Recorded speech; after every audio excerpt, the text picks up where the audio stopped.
le principal obstacle au bonheur, c'est nos propres pensées. C'est pas quelque chose d'extérieur à soi. Le bonheur pour moi, c'est la liberté. Pour moi, c'est très simple en fait, le bonheur. C'est juste être.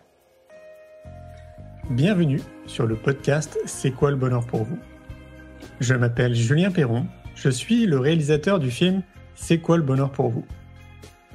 Pendant plus de 4 ans, je suis parti à travers le monde pour interviewer 1500 personnes autour de cette question fondamentale. À travers ce podcast, on parlera bien-être, développement personnel et médecine douce. Je vous souhaite un merveilleux voyage sur la route de la connaissance de soi.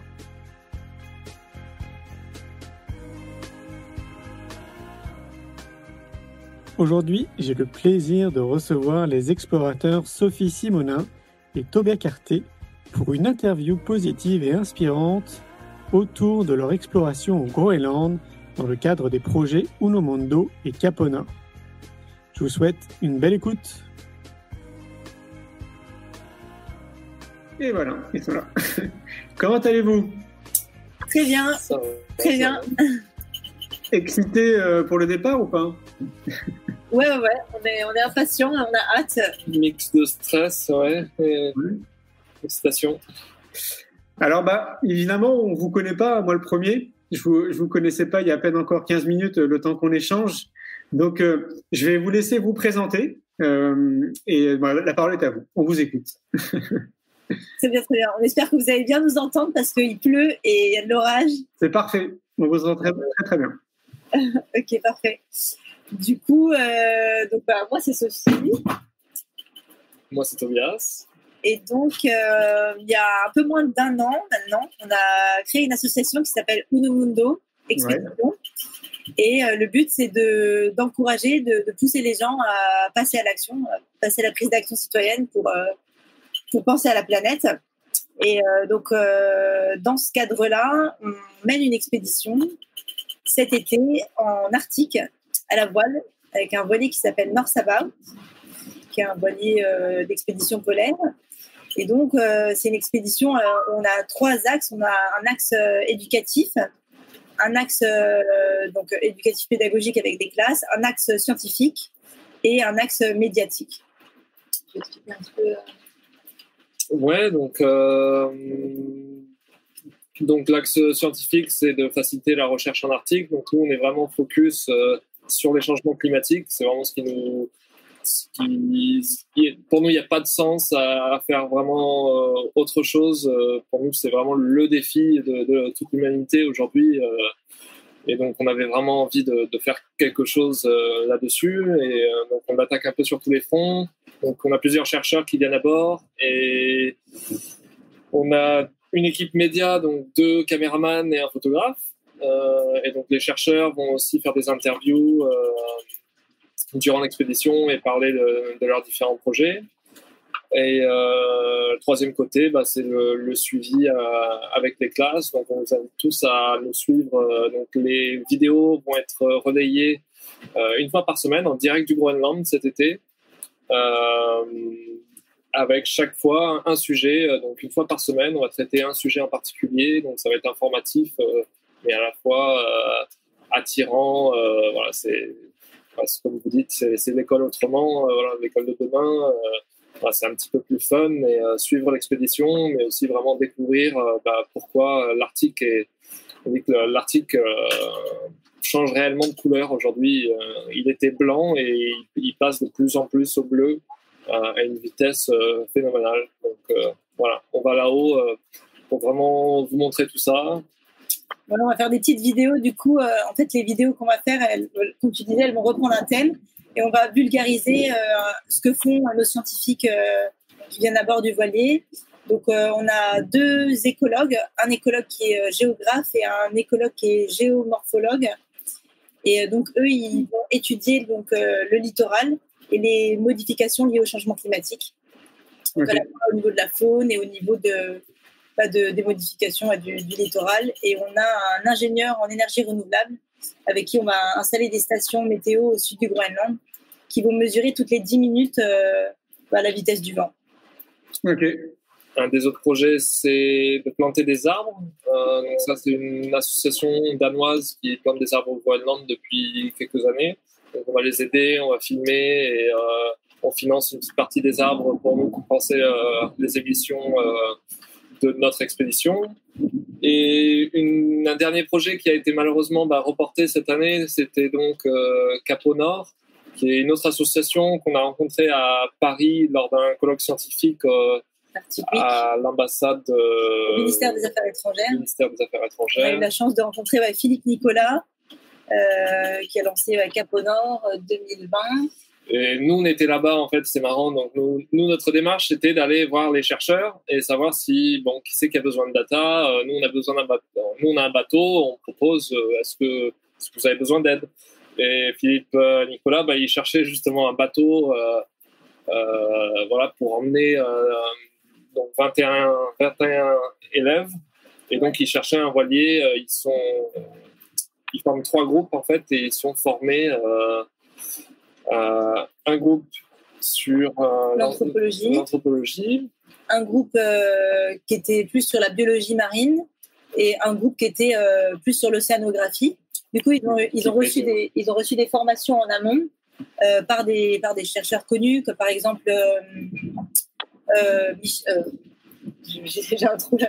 Jean-Michel Hutin, par exemple en anthropologie, Julie Lescanet du laboratoire L'Océan. L'idée. Et donc ils sont formés en amont et après avec tous les outils qu'on a à bord du bateau, par exemple on a une station météo, ça leur permettait de faire des relevés et d'être acteurs. C'est une manière aussi que Philippe il met en avant aussi, c'est de rendre les enfants acteurs en fait pour qu'ils comprennent la biodiversité. On a trouvé ça super intéressant. Nous, on sait que l'école et la pédagogie, c'est au début, nous, c'est devenu de plus en plus important dans le projet. Donc là, en revenant de notre première expédition, donc nous, on prévoit de faire ça tous les ans. Donc l'année prochaine, sur un passage du Nord-Ouest. Mais on va passer un maximum de temps, donc en revenant en France, dans les écoles, intervenir et montrer et parler de ce qu'on a vécu, ce qu'on a vu et ce que voient les locaux. Donc, c'est beaucoup de faire passer en fait ce message-là, non pas à travers des chiffres et des graphes en fait de plus 1,2 degrés, mais il y a des gens, en fait, il y a 4 millions d'habitants qui habitent au-dessus du cercle polaire arctique, et ces gens-là, vraiment, c'est des gens qui le voient, pas forcément négatifs, il y a des points positifs aussi là-haut, donc il y a plus d'emplois, un peu plus de tourisme, plus d'agriculture. Ouais.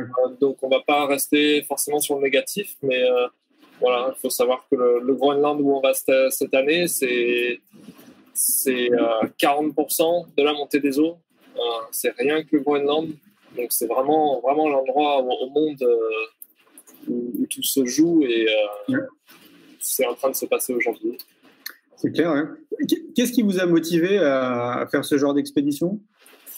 On a toujours eu un petit brin pour l'écologie, l'environnement.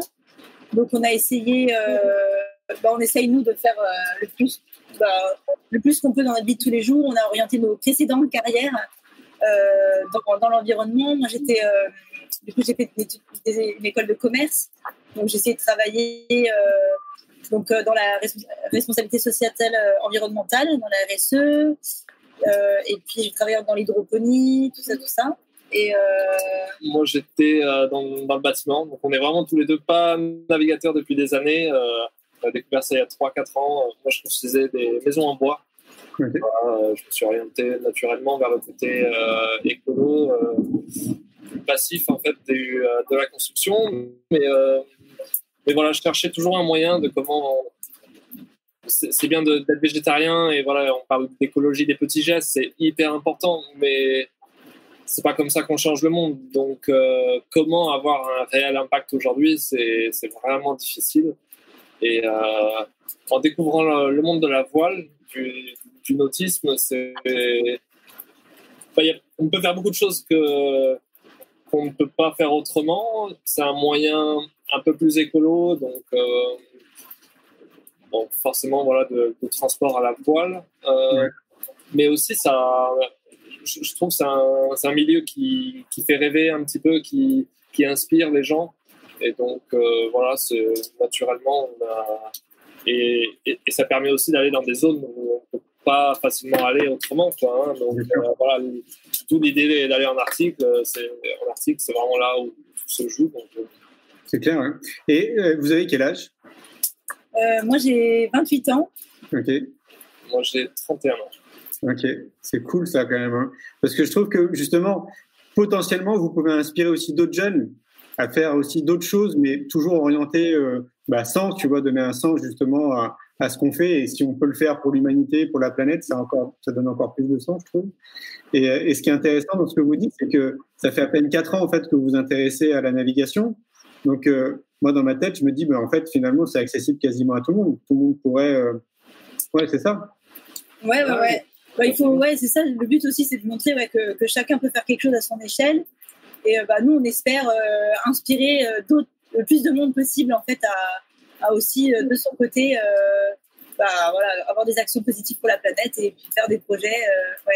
Ouais, c'est clair. Et comment vous avez réussi à obtenir ce bateau? Parce que si j'ai bien compris, ce bateau, c'est un bateau qui est connu, non, pour faire des expéditions polaires. Ouais, c'est North-About, c'est le seul voilier à avoir fait 2 fois le cercle polaire arctique. Okay. Et c'est l'ancien voilier d'un aventurier britannique connu qui s'appelle Sir David Humphrey Adam, qui du coup a fait le record du 2e passage du Nord-Ouest en 4 mois et 1 jour. Okay. Et en fait, le bateau n'était pas à vendre.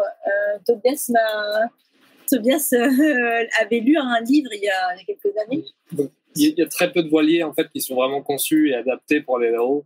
Et quand on cherchait un voilier, j'ai pensé que peut-être on pourrait pas forcément l'acheter, le louer, faire un deal. Et j'ai découvert en fait, moi je connaissais la première expédition donc, des Irlandais.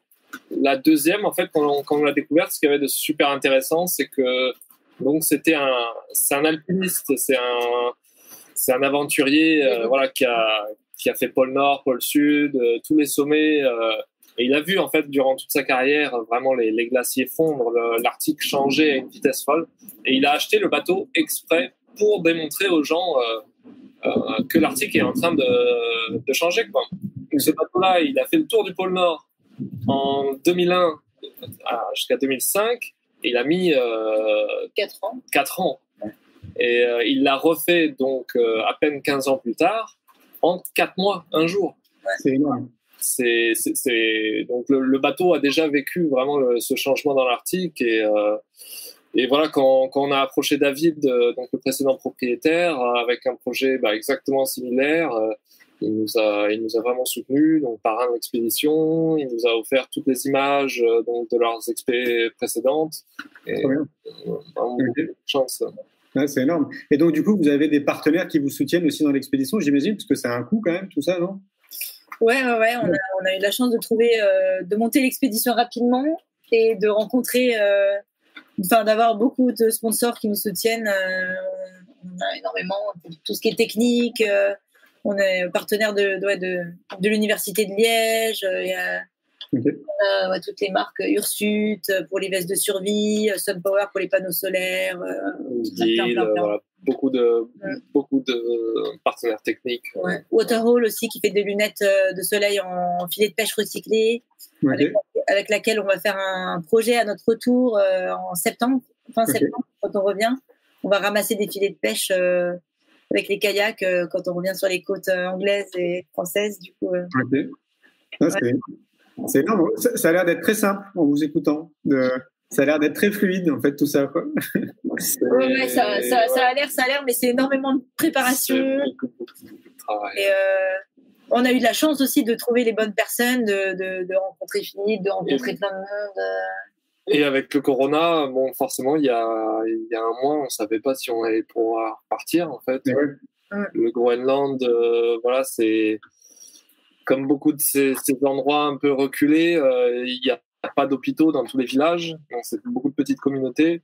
Donc à chaque fois, c'est avion pour s'il se passe quelque chose, quoi. Donc les soins, c'est pas forcément idéal, donc ils font extrêmement attention à qui c'est qui arrive actuellement. Et on va être un des seuls voiliers sur place cet été parce que on a réussi à obtenir un permis pour y aller, quoi. Mais... Ah, ok, d'accord. Il est prévu aussi avec Cap au Nord, si j'ai bien compris, qu'il y ait des enfants aussi qui se rendent sur place. Oui, il y aura des enfants avec lesquels on va travailler. On va travailler avec une école à Kakortok. Ouais. C'est une école de guides, en fait. Du coup, je ne sais pas si vous m'entendez, parce qu'il y a énormément de... Oui, c'est bon. C'est orage ici. On vous entend bien. Donc, une école de guides. Donc, comme le tourisme se développe beaucoup en Arctique, et un centre de jeunes en difficulté qui se reconvertissent et qui veulent devenir guides. Et du coup, certains de ces jeunes qui vont venir à bord du bateau et qui vont du coup faire en quelque sorte leur stage et en même temps nous faire découvrir le Groenland. Et on les amène avec nous pour planter des arbres à Narsarsuaq. D'accord. Okay. Donc avec Cap au Nord, ça n'a pas pu se faire malheureusement à cause du Covid. Cet été, voilà, ils ont pris la décision, je pense très sage, ça a dû être reporté forcément. Mais c'est prévu pour juillet 2021. On repartira le même projet. Voilà, le bateau sera là, donc on va accueillir le groupe. Je pense qu'on sera encore plus prêt. On aura plus d'équipements scientifiques. Voilà, on fait beaucoup de choses avec Météo France aussi. On largue des bouées. Je pense qu'il y aura plein de choses à faire avec les enfants. Alors, vous me dites si je me trompe, mais j'ai l'impression qu'à partir du moment où vous avez mis en place ce projet, il y a sûrement des acteurs comme Météo France qui sont venus vers vous en vous disant « Tiens, est-ce que vous pouvez aussi faire des trucs pour nous ?» Ou je me trompe, ou c'est vous qui les avez sollicités? On a beaucoup sollicité tout le monde au début parce que personne ne nous connaissait et puis il faut acquérir une certaine légitimité. Une certaine confiance surtout avec les partenaires, avec tout le monde, quoi. Okay. Et puis après ils sont venus vers nous pour nous proposer des projets. Et au tout début, c'était ils voulaient beaucoup savoir si c'était sérieux, l'équipe, le bateau, etc. Parce que c'est quand même de l'équipement qui coûte assez cher. Les stations météo, c'est plus de 100 000 €. Les bouées, pareil. On fait aussi du prélèvement d'eau. Bon, ça c'est moins cher, mais voilà, c'est toute une confiance aussi parce que voilà, on rentre dans des programmes de recherche. Oui, c'est clair. Ouais, c'est chouette. Et j'étais en train je pensais à un truc aussi, c'était toujours à Cap au Nord. En fait, de ce que j'ai compris de l'idée motrice de Cap au Nord, quand même, c'est d'inspirer un maximum d'écoles à se dire, voilà, si nous on le fait, en fait, vous, dans votre école, vous pouvez le faire. Ouais, c'est ça, ouais. Nous, on a beaucoup essayé de motiver des professeurs pour pouvoir enseigner, tourner un petit peu leur éducation plus vers l'écologie, etc. Et c'est sûr que c'est pas évident. Ça demande pas mal de courage, de travail et de repenser au final autrement, quoi. Bah ouais, c'est clair. Et Philippe, on a visité plusieurs classes et on devait en faire beaucoup d'autres. Malheureusement, ça avait été annulé à cause du Covid. Mais les 3-4 classes qu'on a visitées en région parisienne de Cap au Nord, on a vraiment vu que les élèves étaient motivés et j'aime beaucoup, enfin nous, ce qui nous a beaucoup plu, c'est de ce côté de pédagogie par projet, quoi, et autour de un sujet, ils travaillent, ils ont fait des maquettes du voilier, ils travaillent de la géométrie avec les voiles, le français avec tout le vocabulaire marin.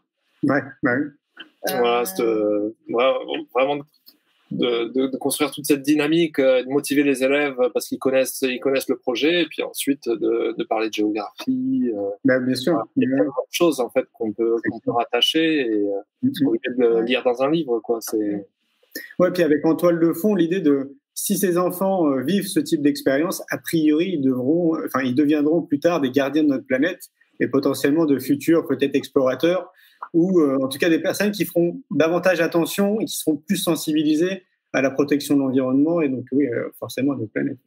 C'est ce que je me laisse à croire. Moi, j'ai vécu des petites expériences comme ça quand j'étais plus petit. Moi, j'ai 41 ans et donc à l'époque, on appelait ça des classes nature. Mais malgré tout, en fait, ça m'a marqué parce on avait des enseignants qui étaient un peu portés quand même dans cette direction. Et donc, on nous sensibilisait aux plantes, aux arbres. Et ça nous arrivait même de faire des câlins aux arbres à l'époque. Et donc, on était très, très loin maintenant de la sylvothérapie. Donc, pour moi, ça peut vraiment changer un enfant de vivre ce type d'expérience. Ouais. Le rapprocher de la nature, ça va tout de suite il il va voir le lien concret que du coup il faut vraiment protéger la planète parce que sinon il va voir disparaître toute cette beauté, quoi. Bah ouais, c'est clair. Ouais. Et alors, vous me disiez tout à l'heure que normalement vous deviez partir demain, mais en fait vous allez repartir mercredi. Ouais, il y a un petit connecteur sur les stations météo qui est pas arrivé. Du coup, ouais. Ok. Est-ce que vous avez d'autres choses à dire par rapport à votre projet Unomundo? Parce que vous avez quand même parlé un peu brièvement, quoi. J'imagine qu'il y a peut-être d'autres choses, non, à dire autour de ce projet? Ouais, il y a plein de choses. D'autres choses à dire. On peut parler de quoi? Du coup, on a rencontré là on a créé l'équipe à distance, des amis, etc. Et là, on les rencontre au compte-gouttes un petit peu. Donc, dans le début de l'expédition, on est du coup, donc j'ai dit, on est 3 scientifiques, 2 caméramans, un photographe, une artiste et nous 2. Et ce qui est intéressant, c'est qu'on se connaissait, on s'est jamais rencontrés avant, on se connaissait pas. Il y a que Tobias et moi qui sommes marins, donc ils n'ont jamais mis les pieds sur un bateau, donc c'est aussi. Ah ouais. C'est aussi courageux de leur part. Ils sont tous engagés, aventuriers. Donc,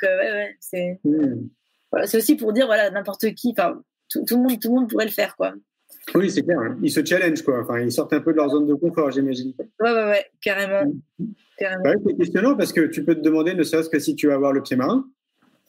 Exact. Ouais. Ça pourrait être un problème. Espérons que, normalement, tout le monde est capable au bout de quelques jours, de passer le cap, quoi, mais ça peut être, pour certaines personnes, ça peut être très très mauvais. Bah ouais, c'est clair. Hein. Et tout le monde va participer aux tâches sur le bateau ou chacun Ouais, on aura des tours, on aura des quarts, donc des quarts de 3 heures pour surveiller le bateau, pour être à la barre, des quarts de 3 heures pour la nourriture, des quarts de 3 heures on va alterner. Ok. Énorme. Hein. Moi, je me suis toujours dit j'ai toujours eu profondément de respect pour les gens qui traversaient la mer.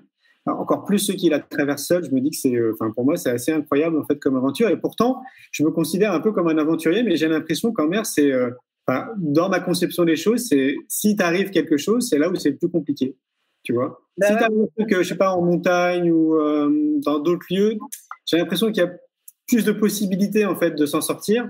Et dans ma tête, en fait, en pleine mer, je me dis si t'arrive un truc, mais ça peut devenir très compliqué, quoi.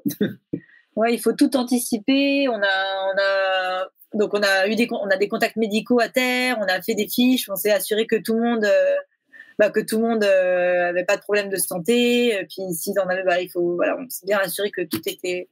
On avait tout l'équipement de sécurité à bord, les balises, les gilets, etc. Mais c'est vrai que c'est un gros stress, la responsabilité de la sécurité de tout le monde à bord et c'est quand même dangereux. Voilà, Atlantique Nord, c'est pas une traversée facile. C'est ça. C'est 12 jours si tout se passe bien. Donc ça va, au niveau de la longueur ça va, mais donc il y a souvent des vents forts près du Cap Farewell, donc c'est le cap sud, tout au Groenland, et c'est là où on installe les stations météo. Ok. Donc en arrivant, potentiellement vent très fort et potentiellement quelques icebergs. Il y en a peu, donc on part avec un petit peu de retard. On aurait dû partir il y a déjà 15 jours, mais avec le Covid, ça a été décalé. Mais on est ici à Saint-Malo et c'est marrant depuis quelques semaines, depuis une semaine, et plusieurs personnes qui sont allées au Groenland et qui nous racontaient comment il y a 10 ans, il y a 20 ans, et là où on va rentrer nous, donc dans le sud là, normalement ce serait bloqué de glace, quoi. Okay. C'est difficilement accessible, faut attendre que ça fonde. Là c'est une mer bleue, il y a pratiquement plus rien. Alors que pour vous dire un peu l'état de l'Arctique, ça a été un hiver très froid. Le problème, c'est que ça a été un hiver tellement froid que c'était sec. Donc, la calotte glaciaire, par exemple, du Groenland, s'il neige pas, tu accumules pas la neige qui ensuite se compacte et qui reforme le glacier, quoi, petit à petit. Ouais. Donc, et là, ils ont battu le record. Ça a commencé à fondre. Donc, ils disent que la calotte, à partir du moment où il y a 5% de la surface de la calotte glaciaire au Groenland qui commence à fondre, ils sont rentrés dans la période de fonte, quoi, de l'été. Et ça a démarré il y a déjà 3 semaines. C'est 2 semaines en avance sur le normal. Donc, ça, c'est pas forcément une bonne nouvelle. Non, non. Donc on va voir ce qui se passe. Ça va être intéressant d'être sur place et réellement de voir de nos yeux, quoi. C'est clair. Et pour vous suivre, vous dites que vous allez quand même relayer assez souvent les infos sur des réseaux sociaux, c'est ça, sur une page qui est dédiée à Uno Mundo, j'imagine? Ouais, voilà, pour nous suivre, vous pouvez aller sur Uno Mundo Expédition. Donc Uno, c'est UNUMONDO Expédition. Donc ça, ce sera sur Facebook, sur Instagram, sur la chaîne YouTube. Donc, on va pouvoir poster tous les jours. Et puis vous pouvez voir aussi notre position. On a une balise en fait qui va faire le tracé. Vous pouvez voir si on tire des bords parce qu'on est face au vent ou si on file tout droit. Et aussi, oui, au niveau pédagogique, on va sortir des vidéos en réalité virtuelle, en film 360. On a des casques VR. Énorme. Et on aimerait du coup faire une tournée de France, en avoir 30 comme ça pour pouvoir faire vivre l'expérience aux élèves. Et on va voir ce qu'on arrive à filmer. Donc c'est avec une boîte de production qui est super motivée sur le projet. Eux, ils emmènent aussi, ils ont monté une fondation donc pour emmener ces images-là dans des EHPAD, des hôpitaux. Donc vraiment à travers la VR, on a vraiment cette immersion totale et donc de pouvoir emmener des gens vivre vraiment le vivre, quoi. C'est plus un film, c'est vraiment avoir une expérience et ça peut être potentiellement un très bon moyen de communiquer avec des gamins, de faire de la pédagogie, leur faire comprendre quelque chose, de leur montrer, quoi. On peut pas tous aller au Groenland, aller dans l'Arctique, c'est pas possible et il faut pas parce que voilà, sinon on crée des phénomènes de tourisme de masse. Donc ça va être un chouette moyen, on va voir comment ça se passe, mais potentiellement au mois de novembre. Et d'ailleurs, je trouve que tu soulèves quelque chose parce que c'est vrai que ça peut donner envie quand même à des agences de voyage, à tous ceux qui sont dans le tourisme, de développer en fait cette destination. Est-ce qu'on sait si c'est une destination qui est bien protégée justement pour pas que ça se développe? C'est pas comme en Antarctique où il y a des traités. Mais... C'est un gros sujet actuellement. Depuis quelques années, le tourisme polaire, ça a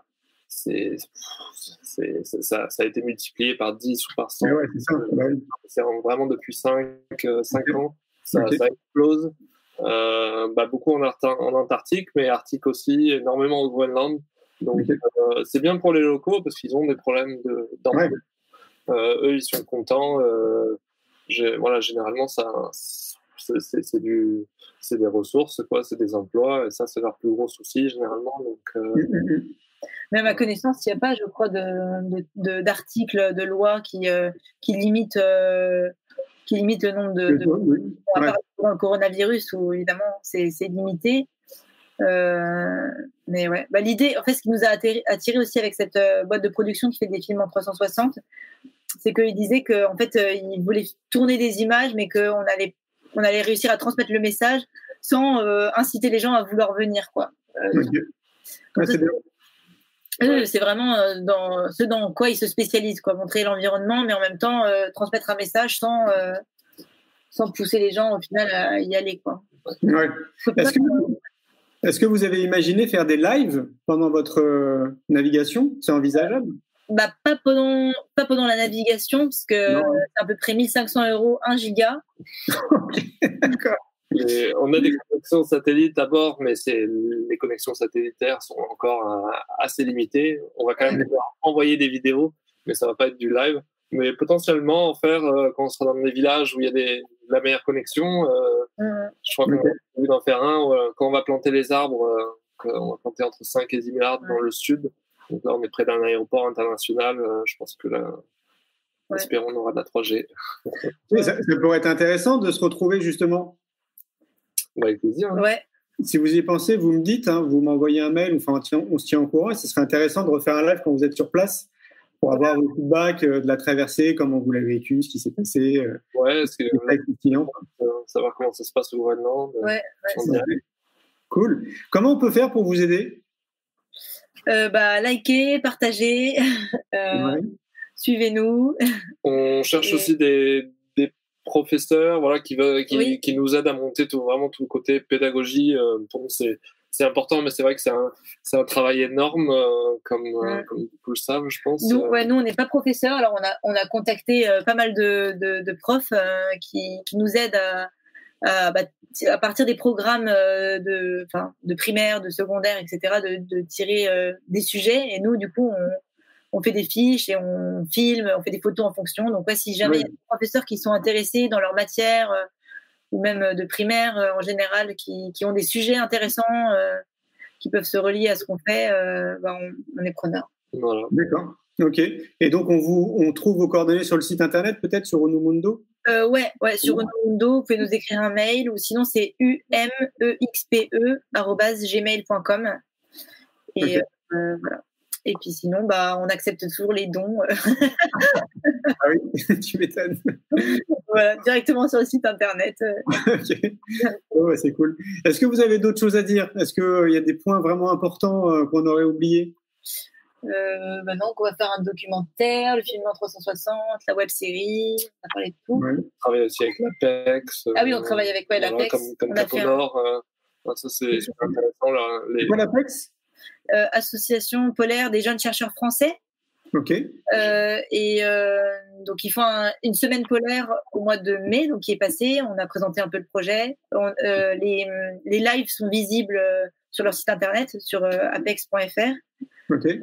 Et il y a une autre semaine polaire au mois de novembre. Donc on va faire pareil un petit débrief de tout ce qui s'est passé. Donc eux, l'idée c'est que la plupart c'est pas comme nous on est des simples navigateurs, mais c'est vraiment des chercheurs qui sont en live direct depuis l'Antarctique ou le Svalbard, et c'est de la vulgarisation scientifique. Ils expliquent c'est simplement, et donc il y a jusqu'à 25 classes qui peuvent s'inscrire, donc c'est un format webinaire, et qui peuvent poser du coup des questions en direct aux chercheurs, comment ça se passe. Non, mais c'est génial, il faut absolument que ça se sache de la France entière, ce que vous faites. C'est juste trop bien, quoi. Bon, en tout cas, moi, je vais relayer l'information, hein, vous pouvez compter sur moi. Cela, évidemment, il en fait partie, mais si vous avez, je sais pas, des articles, comme je vous le disais, peut-être des vidéos que vous allez faire, si vous pouvez nous envoyer, nous, ce sera un plaisir de relayer l'information. En tout cas, le public qui nous suit est vraiment croustillant de tout ça. Donc, si ça peut inspirer les enseignants à travers la France à vous suivre et à vous contacter, ça serait génial. Parce que j'ai l'impression que c'est le début d'une belle aventure, hein, si j'ai bien compris. Ouais, c'est ça. Ouais. On a pour projet de faire ça, du coup, sur le long terme. Et donc, du coup, à terme, on a une community manager, une attachée de presse et une responsable pédagogie. Du coup, que vous pouvez contacter. OK. On mettra tous les contacts sur le site internet. Ouais, ok, ça marche. Et si vous faites un film, on peut peut-être se laisser imaginer après qu'il va sortir au cinéma ou non? On aimerait bien, mais on a une boîte de production intéressée. Voilà. Bon, nous, le focus c'était vraiment sur la partie donc sur les réseaux sociaux, plutôt sous format de petites vidéos courtes, informatives, mais avec un côté aventure. Et on pense que c'est un format que tout le monde regarde sur leur téléphone, on a vraiment ciblé ce public-là. Après, on est en discussion avec une boîte de production. C'est toujours de la communication en plus. Donc nous, tout le but, c'est vraiment de montrer à un maximum de personnes ce qui se passe en Arctique et pourquoi il faut se bouger, quoi. Donc c'est clair. Ça serait intéressant si ça n'a pas été fait de contacter Nicolas Hulot ou Yann Arthus Bertrand. Ouais, non, faudrait qu'on le fasse. On a essayé, c'est pas toujours évident. Ouais, on est allé, du coup, on a rencontré Jean-Louis Etienne, qui est notre parrain de notre association. Et Bon, écoutez, il me reste plus qu'à vous souhaiter une belle traversée. Merci. Une bonne expédition. Surtout, amusez-vous bien. Je crois que c'est un point qui est important. Et puis moi je vais liker votre page, comme ça je vous suivrai aussi à distance. Et je vous souhaite que du bon. Ouais. Et je vous dis à très très bientôt. Oui, à très bientôt. Un grand merci pour votre écoute. J'espère que vous avez passé un bon moment avec nous. Je vous invite à prolonger l'expérience en regardant mon film « C'est quoi le bonheur pour vous ?» Vous le trouverez assez facilement sur YouTube. Si vous souhaitez ancrer davantage les choses, nous avons créé le jeu de cartes « C'est quoi le bonheur pour vous ?» qui vous permettra de mieux vous connaître et de mieux connaître les gens avec lesquels vous allez jouer de manière ludique et bienveillante. Vous me retrouverez assez facilement sur les réseaux sociaux si vous souhaitez qu'on échange en direct. Et merci de nous laisser des messages ou des avis, des commentaires. Ça fait vraiment plaisir et je prendrai une grande joie à vous répondre. En attendant, je vous souhaite une très belle route et je vous retrouve maintenant la semaine prochaine pour un nouvel épisode du podcast C'est quoi le bonheur pour vous ?